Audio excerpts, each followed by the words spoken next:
J'ai commencé à peindre à l'âge de 40 ans. Mon métier de journaliste me mettait en contact fréquemment avec des artistes et il m'arrivait de sortir de leur atelier et de me dire « ça, je peux faire ».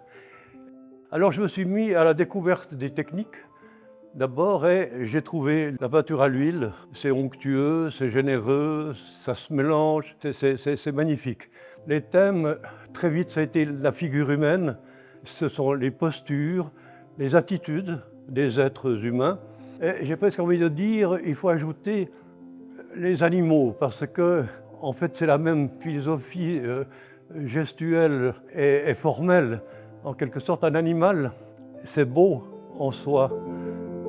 Le parcours d'exposition s'articule autour de différentes sections où nous avons pu isoler différentes thématiques qui reviennent souvent dans le travail d'Alphonse Laya, comme les scènes de vie, la vigne et le vin, l'utilisation de motifs comme les pois, mais également les liens, qu'ils soient familiaux ou romantiques, entre différents personnages. L'exposition accueille une septantaine d'huiles sur toile d'Alphonse Laya, ainsi qu'une série de textes et poèmes qui viennent dialoguer justement avec ces tableaux.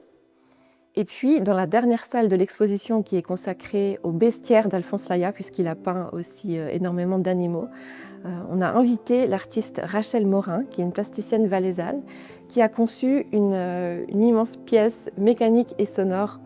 Et il s'agit d'une sorte de chimère qui reprend justement différentes parties du corps de ces animaux qu'on voit sur les tableaux de Laya et qui peuvent être activés à l'aide de boutons de manière mécanique et sonore. Donc c'est une œuvre vraiment participative et c'est un peu une ultime rencontre dans le cadre de l'exposition entre deux artistes intergénérationnels. Je ne suis pas un artiste qui se torture les méninges, qui dit « mais qu'est-ce que je dois dire à l'humanité ?»